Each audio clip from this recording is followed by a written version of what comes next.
Halo Sobat Discuss, kami dari Famlu Discuss akan mencoba sharing kepada kawan-kawan semuanya. Karena masih ada beberapa orang yang menganggap bahwa memelihara ikan ini tuh sulit. Padahal tidak sesulit itu loh sobat. Di video ini sambil bercerita soal ikan-ikan diskus yang ada di sini, kita akan mencoba untuk membagikan hal-hal apa yang penting untuk kita ketahui agar ikan diskus ini hidup dengan bahagia, hidup dengan sehat. Oke, mari kita mulai. Dikarenakan di akuarium utama ini yang ada di farm Ludiskas menggunakan filter talang yang membuat sistem penyedotan dari arus air talang ke pompa penyedot air kurang maksimal. Maka dari itu, hal yang paling sering kami lakukan ialah sifon kotoran-kotoran ikan yang masih tersisa di dasar akuarium. Model sifonnya pun sederhana. Yang penting kotoran tetap bisa terangkat. Kalau ada yang tanya kenapa ada ikan glowfish di sana, yaitu karena beberapa ikan yang ada di tank ini, yang ada di akuarium ini adalah ikan-ikan hasil pemberian dari seseorang. Jadi ya daripada kesian ikannya juga mati terbuang, yang mending kita pelihara semaksimal mungkin. Lagi pula si glowfish ini juga tidak mengganggu si ikan-ikan diskus ini. Mungkin karena size ikan-ikan diskus jauh lebih besar daripada mereka kali ya. Dan karakter si ikan glowfish ini tidak ada yang iseng. Lalu kenapa hanya ada batu-batu saja dalam akuarium? Sebelumnya kami pernah mencoba untuk menggunakan kayu. Tetapi alganya sangat luar biasa. Dan nggak tahu kenapa muncul seperti siput-siput kecil di dalam akuarium. Jadi akhirnya kayu tersebut kami angkat. Lagi pula saat ada kayu-kayu di sini, ketika kami sifon, sulit sekali. Alhasil ya sudah, gunakan batu-batu ini saja. Jadi ketika kita kuras besar pun, batu hanya tinggal diangkat. Hal ini penting karena diskus itu rentan banget sih terhadap kotoran-kotoran yang mengendap di dalam akuarium. Jadi semaksimal mungkin akuarium harus tetap selalu bersih. Di dalam akuarium ini, sifon kami lakukan sekali dalam sehari. Pastinya setelah waktu selesai mereka makan di yang paling akhir. Yaitu di malam hari karena saya juga masih bekerja. Jadi setelah lewat jam kerja baru saya bisa beraktivitas untuk ikan-ikan ini. Oh iya, akuarium ini adalah tempat di mana indukan-indukan diskus mencoba mencari jodoh. Jadi ketika mereka ditemukan sudah ada yang menghasilkan telur lalu dijaga oleh kedua pasangannya, di saat itu juga kami harus segera mengangkat pasangan tersebut. Dikarenakan kami masih dalam proses belajar, kami belum bisa memilih mana indukan yang terbaik untuk dipasangkan. Jadi ketika ada yang pasangan, mau itu jenis apapun, kami coba dulu aja. Karena dari sana kami terus belajar bagaimana untuk merawat pasangan ini agar kembali mau bertelur, lalu menggendong anak, sampai pada akhirnya mereka dipisahkan dari anak-anaknya, lalu membesarkan anak-anaknya. Kalau sobat melihat, kok nggak ada heater seperti kebanyakan orang. Ketika memelihara diskus, banyak yang menggunakan heater. Ya, kalau di sini jujur kami menggunakan heater hanya untuk akuarium karantina untuk ikan-ikan diskus yang sedang sakit. Sementara di semua akuarium sini tidak menggunakan heater. Pertimbangannya ya karena kami masih ada di daerah yang bisa dibilang cukup panas, yaitu di daerah Jonggol. Kabupaten Bogor.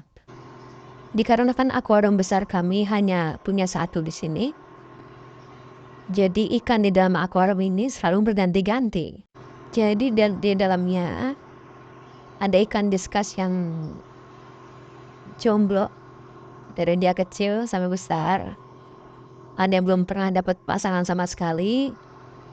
Ada juga yang pasangan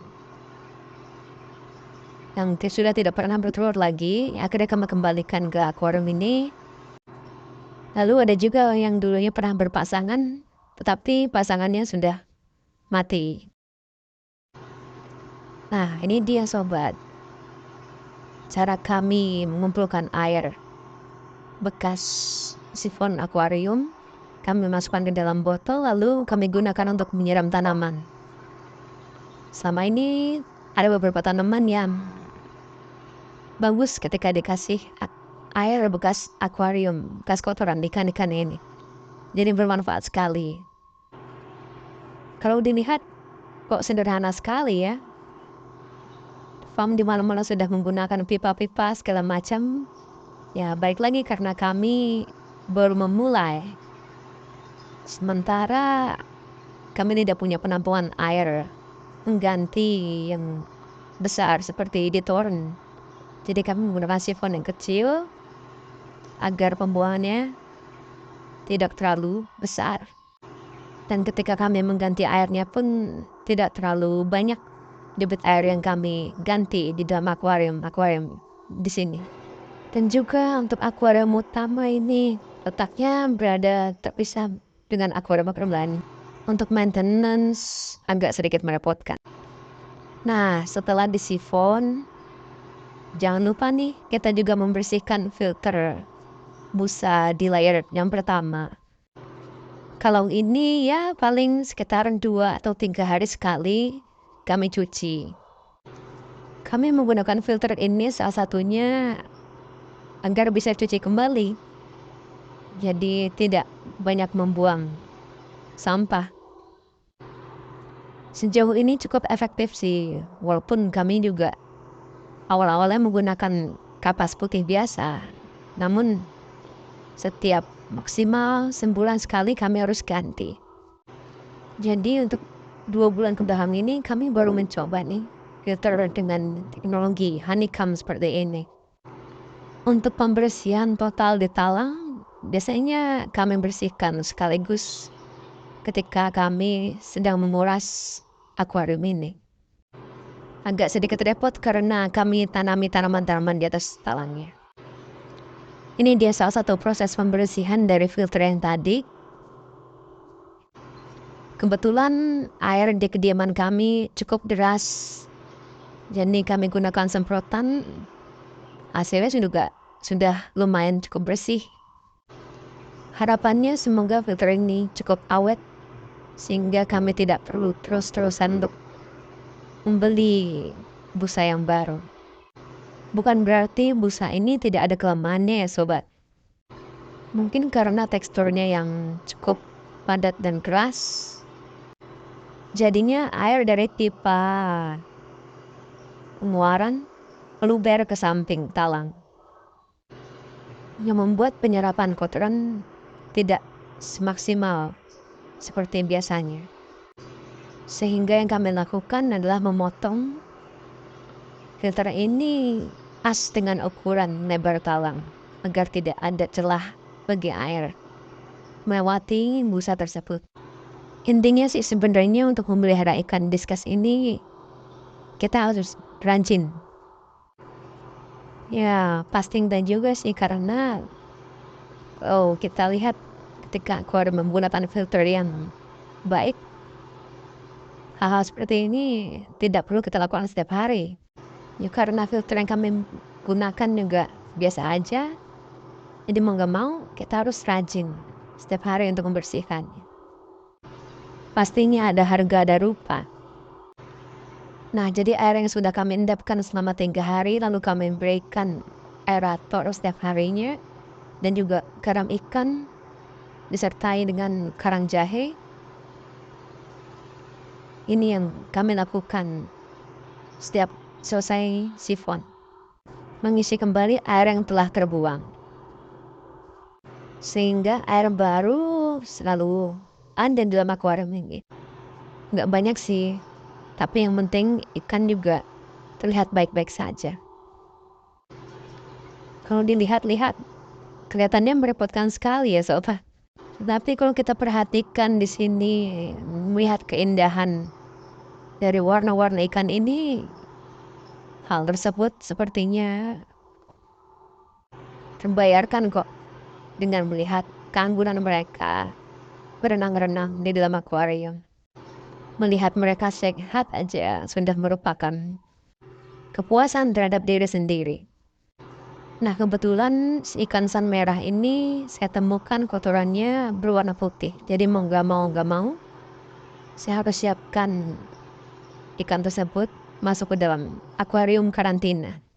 Nah, ada juga nih ikan-ikan yang nggak bisa besar.